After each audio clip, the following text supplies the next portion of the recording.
Earlier in India, there were not many cases of gluten intolerance or wheat allergy. Nowadays, the cases are on the rise. Welcome to FitTech.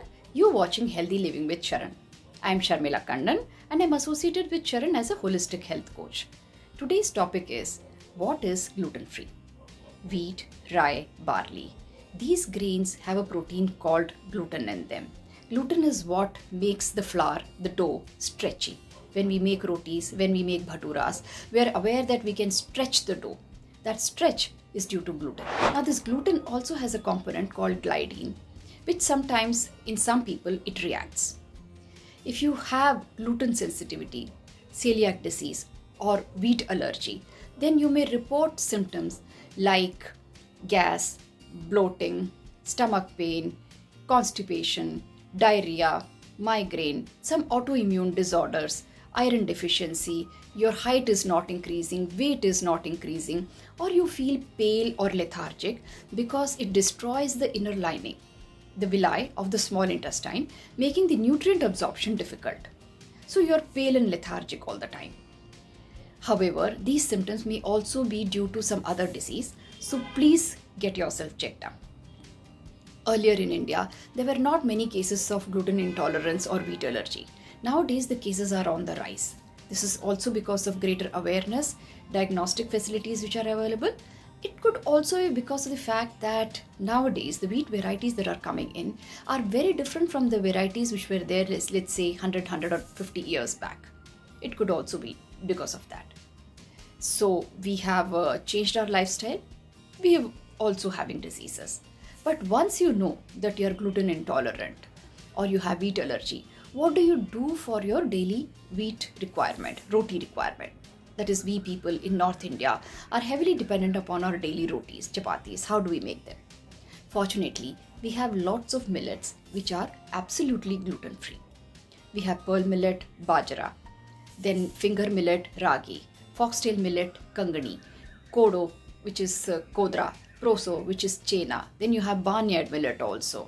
Plus, we have buckwheat or kuttu ka atta, which is again gluten-free. And you have rajgira or amaranth flour also, which is totally gluten-free. You can use these to make not only your daily chapatis, but you can use it to make your idlis, your upma, lots of laddu varieties, health drinks can be made. Kheer can also be made with millets. The best thing about millets is that they have the highest percentage of fiber in them, 9 to 15%, which is far higher than wheat and rice.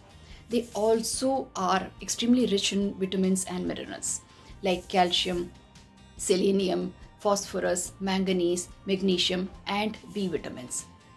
And if you switch over to millets, you will also be helping the farmers of India because the farmers can grow millets even in arid, degraded soils. Also, without the use of fertilizers or pesticides or insecticides, because the millets are practically pest-free. So if you switch over, you're not only helping your own health, but you're also helping the country. The only thing that you have to remember is that the millets have to be unpolished and unprocessed. So when you go and buy millets, please ask your friendly neighborhood shopkeeper or the farmer, if you have access to him, to supply you grains, millets, which are unpolished and unprocessed. That is, the outer skin should not have been removed. There are lots of phytonutrients, minerals immediately beneath the skin. And once the skin is removed, these vitamins are gone forever. So if you want to have nutritious food, these millets should be unpolished. But then one thing that we must understand is that our bodies are not made for grain consumption. Suppose I were to take you to a farm, an orchard full of fruits. What would you feel like doing? Won't you feel like plucking those fruits and consuming them? But if I take you to a field of wheat or rice, would you feel like having it? No, because instinctively you're aware that you cannot consume it in the form in which nature is giving it to you.